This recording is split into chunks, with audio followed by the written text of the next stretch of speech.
Hi. അപ്പോൾ ഞാൻ കുറേ റീൽസിലായി കാണുന്നു സ്വീറ്റ് പൊട്ടേറ്റോ ഇങ്ങനെ മുളപ്പിച്ചിട്ട് ഇൻഡോർ പ്ലാന്റ് ആക്കി വളർത്തുന്നത്.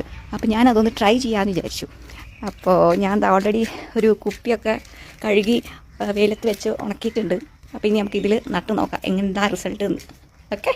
അപ്പോൾ എനിക്ക് ആക്ച്വലി ഇത് കണ്ടപ്പോഴാണ് കേട്ടോ അറിയില്ല കാര്യം ഓർമ്മ വന്നാൽ ഞാൻ കുറേ കാലം ഇത് ചെയ്ത് നോക്കണം എന്ന് വിചാരിക്കണം. അപ്പോൾ അമ്മ അത് വാങ്ങി വെച്ചിട്ടുണ്ടായിരുന്നു ഇവിടെ. അപ്പോൾ അത് കണ്ടപ്പോൾ എനിക്കൊന്ന് ട്രൈ ചെയ്യാൻ വിചാരിച്ചു. അപ്പോൾ അങ്ങനെ ഇതൊന്നും ഒരു പൊട്ടറ്റോ എടുത്തിട്ട് നമുക്ക് ട്രൈ ചെയ്ത് നോക്കാം എന്താകും എന്നുള്ളത്. 2 ആഴ്ചേൻ്റെ ഉള്ളിൽ വളരുന്നൊക്കെയാണ് പറയണത്. നോക്കാം. അപ്പോൾ അതാ ഞാൻ ഇത് വെച്ചിട്ടാണ്. ഇതിൽ ഓൾറെഡി ഇതാ മുളയൊക്കെ വന്നിട്ടുണ്ട്. ഇതാ കണ്ടില്ലേ. അപ്പോൾ ഇത് വെച്ചിട്ടൊന്ന് ട്രൈ ചെയ്ത് നോക്കാം. ഓക്കെ. കുപ്പി ചെറുതായിട്ടൊന്ന് മാറ്റിയിട്ടുണ്ട്. ഇതിൻ്റെ വാവട്ടം കുറവായിരുന്നു മറ്റേ കുപ്പിയുടെ. കുറച്ചുകൂടി വലുതെടുത്തിട്ടുണ്ട്.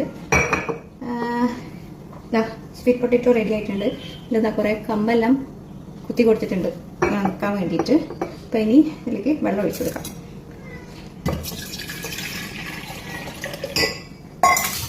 കൂടി ഓക്കെ മതിയോ. ഇനി ഇതിലേക്ക് ഇറക്കി വെച്ചു കൊടുക്കാം. ഓക്കെ.